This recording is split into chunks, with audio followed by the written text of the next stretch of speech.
तो टीसीएस यानी Tata consultancy service को हम एनालाइज करते हैं अच्छे से। कोई भी डिसीजन लेने से पहले वीडियो को ध्यान से देखना है। ठीक है, तो अगर हम इसके यहाँ पर नंबर्स पे देखते हैं इनका बिजनेस क्या है, तो बिजनेस इनका मेनली आईटी सर्विस का बिजनेस है यहाँ पर। और कंपनी आईटी सर्विस प्रोवाइड करती है। और इसकी जो मार्केट कैप है, अगर फाइनेंशियल देखते हैं तो 11 लाख करोड़ की कंपनी है। इसका पी चल रहा है 22.6 का पी नॉर्मल है। मार्केट लीडिंग कंपनी है। अगर हम इसके पीएस में देखें तो सबसे नंबर 1 कंपनी है। उसके बाद में इसका आर ओ सी 64.6% का है, मतलब कि ये अच्छा खासा प्रॉफिट जनरेट करती है अपने कैपिटल के ऊपर में। 64 अमेजिंग कंपनी है भाई, रियली में। उसके बाद में डेप्ट टू इक्विटी 10% ना के बराबर डेप्ट है, सही अच्छी बात है इसके ऊपर ये बात। और अगर हम इसके यहाँ पर क्वार्टरली, हम यहाँ पर अब इन्वेस्टर्स के अंदर चलते हैं, तो इन्वेस्टर्स के अंदर में सारे स्ट्रॉन्ग प्लेयर्स हैं। पब्लिक को अगर हटाते हैं 4 यहाँ पर परसेंट, तो ये लगा लो 95 पॉइंट समथिंग जो होल्डिंग है वो स्ट्रॉन्ग प्लेयर्स के पास में है। और जो इसके, अगर हम इसके नेट प्रॉफिट देखते हैं तो नेट प्रॉफिट लगातार कंपनी का बढ़ के आया है। और लेटेस्ट 48,000 करोड़ की समथिंग प्रॉफिट है। और अगर हम यहाँ पर कैश फ्लो में चलते हैं तो लगातार कंपनी का कैश फ्लो भी आ रहा है। 48,000 करोड़ कंपनी के बुक में भी आ गए हैं। ठीक है, उसके बाद में अगर हम बैलेंस शीट देखते हैं तो कंपनी ने रिजर्व यहाँ से 48,000 करोड़ से लेकर 94,000 करोड़ तक बढ़ा के दिखाया है। कंपनी को बिजनेस करना आता है। और इन्वेस्टमेंट हम देखते हैं तो कंपनी लगातार इन्वेस्ट कर रही है, जहाँ से जो बुक्स के अंदर है वो अदर इनकम आएगी जो नेट प्रॉफिट के अंदर में। ठीक है, तो अच्छी बात है ये भी। और अगर हम बोरिंग देखें तो ना के बराबर है।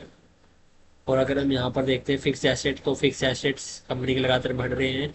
और जो सी डब्ल्यू आई पी है, पोस्ट वर्किंग प्रोग्रेस भी है 1501 करोड़ की तो ऑन एवरेज वर्किंग में। क्वार्टरली नंबर देखते हैं तो quarterly net profit highest ever है। और इसके अगर हम यहाँ पर सेल्स देखते हैं प्रॉफिट लॉस में, तो सेल्स यहाँ पर कंपनी की लगातार बढ़ के आई है। लेटेस्ट में ट्रिलिंग 12 मंथ की 2,56,000 करोड़ की सेल्स है। और अगर हम यहाँ पर इसकी चार्ट पैटर्न देखते हैं तो चार्ट पैटर्न में हम लगातार देख सकते हैं लगातार कंपनी ऊपर जाती है। जब भी 200 दिन के मूविंग एवरेज से नीचे आती है तो कंपनी को धड़ल्ला से उठा ले जाते हैं, बट थोड़ा कंसोलिडेशन दिखाते हैं। अब इसके बिजनेस पे चले तो बिजनेस में मेनली ये आईटी के बिजनेस में है। और अगर हम यहाँ पर इसकी करियर देखें, size in the size is what in the marker join thesis believe exceptional work beginning hiring celebration people from walk of life। तो इंडिया के अंदर में ये मेनली सर्विस प्रोवाइड करती है। अमेरिका के अंदर में, एशिया पैसिफिक, यूरोप और यूके, मिडल ईस्ट के अंदर। तो हर एक कंट्री का नाम देखते हैं फटाफट तो आपको एक आइडिया लगेगा कि इनका बिजनेस है क्या, कहाँ पर काम कर रही है। अर्जेंटीना में है, ब्राजील में, कनाडा में, चिली में, पेरू में, Mexico, Ecuador, Colombia, Argentina, USA, Asia Pacific में, Australia, mainland China, Hong Kong, SAR, Indonesia, Japan, Malaysia, New Zealand, Philippines, Thailand, Chinese Nepal, Singapore, Republic of Korea. और यूरोप एंड यूके के अंदर में Belgium, Denmark, Estonia, Finland, France, Germany, Norway, Netherlands, न्यूमिंगर, Italy, Ireland, Hungary, Poland, Portugal, Spain, Sweden, Switzerland, United Kingdom, Middle East के अंदर में और Africa के अंदर में Bahrain, Israel, Kuwait, Qatar, Saudi Arabia और साउथ अफ्रीका, यूनाइटेड अरब अमीरात। तो मेनली ये यहाँ पर बिजनेस के अंदर में है। और अब हम यहाँ पर चार्ट पैटर्न के ऊपर देखते हैं, बिजनेस वगैरह सब इसका बेस्ट अमेजिंग है, कोई दिक्कत नहीं है। कंपनी अपने आप को अप टू डेट करती रहती है। और अब यहाँ पर हम चार्ट पैटर्न देखते हैं डेली बेसिस पे, तो इसकी हिस्ट्री देखते हैं कि जब भी कंपनी नीचे आई है, तो नीचे आई है मतलब कि यहाँ से देखते हैं 2018 से, क्योंकि आईटी में बूम आए थे जब से। अगर यहाँ से देखिए टॉप से कंपनी कितनी गिरी, टॉप से कंपनी गिरी 21%। उसके बाद में अगर हम यहाँ पर देखते हैं कंपनी यहाँ से कब कितनी, टॉप से कितनी गिरी 32%। उसके बाद में अगर हम यहाँ पर देखते हैं कंपनी टॉप से कितनी गिरी, यहाँ से देखते हैं तो ये 12% गिरी। उसके बाद में अगर यहाँ पर देखते हैं, क्योंकि ये चीज़ें हमें एनालाइज करने में हेल्प करती है, हमें एक जो टेंशन होती है वो ख़त्म करती है।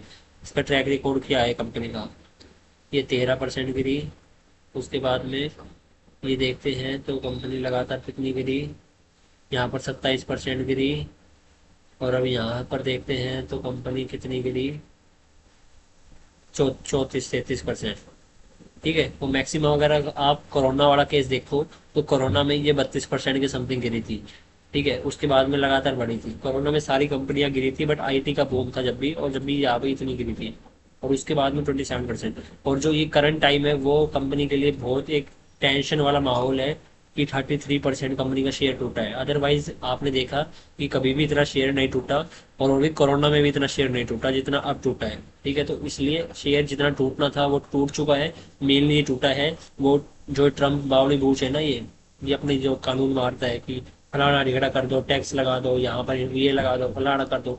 तो इस ट्रम्प के कारण में कंपनी ऐसी तैसी हुई है, क्योंकि इनका मेन बिजनेस यूएसए में है। 50% के समथिंग जो इनका बिजनेस है वहां से आता है। इन्होंने टैरिफ लगा दिया तो कुछ इम्पैक्ट है, इसलिए ये इतना है।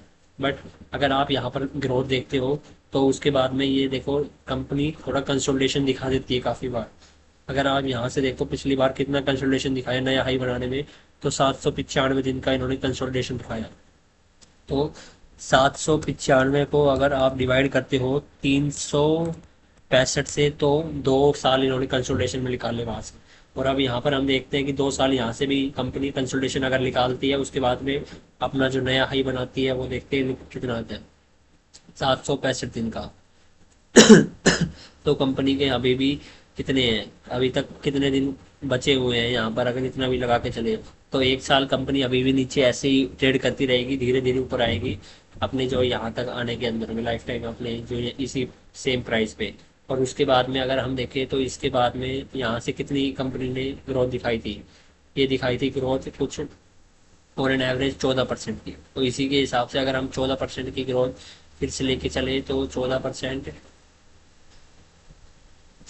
अगर यहाँ तक भी अगर कंपनी जाती है, तो करंट मार्केट भाव के हिसाब से टीसीएस के अंदर में कितना मोमेंटम है, ये मोमेंटम है 71% का। 71% का इसमें सीधा सीधा मूव दिखता है, और बेस्ट कंपनी के अंदर में।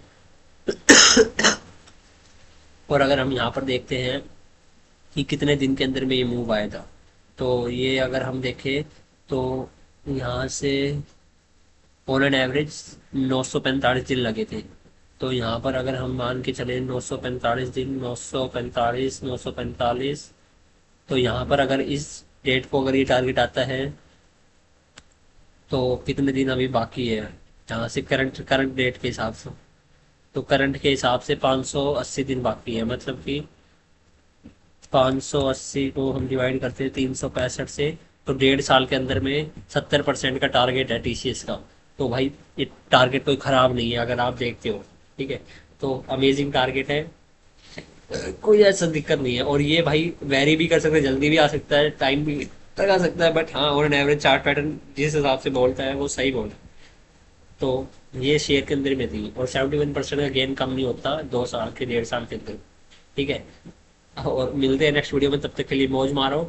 और आपको क्या लगता है टीचर्स में क्या अच्छे नंबर है खराब नंबर है? मेरे हिसाब से तो बिजनेस वगैरह हर एक चीज़ सही है, अपॉर्चुनिटी है, नीचे शेयर आया है, ये कोरोना में आया था इतना टूटा था, और अभी ये अभी टूटा है, ये ट्रम्प बाबू के कारण में। ठीक है, तो भाई चैनल को सब्सक्राइब कर लेना, और इंजॉय करो, मौज मारो, कुछ भी करो, बट इंजॉय करते रहो, लाइफ बहुत बड़ी बड़ी है। ठीक है, तो मिलते हैं नेक्स्ट वीडियो में, तब तक के लिए कमेंट करना।